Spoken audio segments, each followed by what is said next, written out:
Lorsque vous vous mariez, il faut savoir que le régime de droit commun, c'est-à-dire le régime qui s'applique par défaut en l'absence de choix explicite d'un autre régime, c'est le régime de la communauté des biens réduite aux acquêts.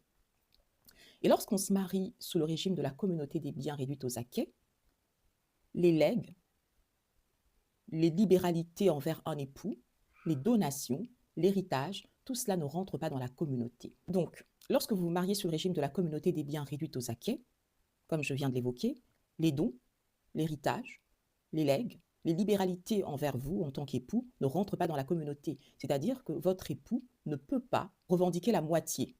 Voilà, il ne peut pas revendiquer la moitié, il ne peut pas revendiquer votre héritage.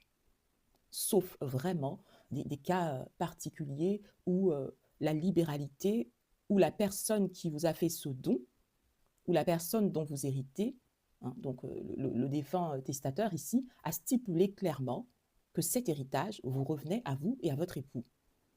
En l'absence de cette stipulation particulière, votre héritage revient à vous, ça ne rentre pas dans la communauté.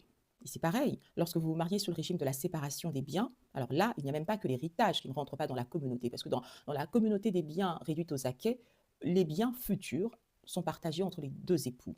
En revanche, les biens acquis avant le mariage appartiennent à chacun des époux séparément. Par contre, en cas de séparation des biens, vos biens acquis avant, pendant le mariage, vous appartiennent séparément. C'est-à-dire que votre époux ne peut pas y prétendre, vous non plus, vous ne pouvez pas prétendre à ces biens.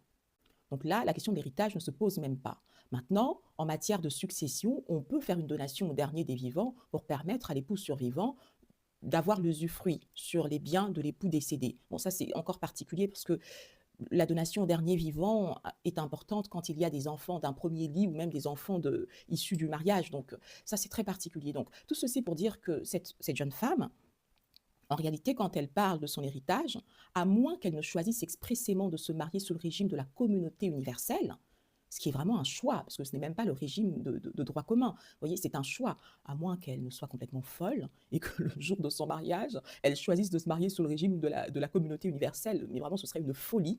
Elle n'a pas à craindre pour son héritage.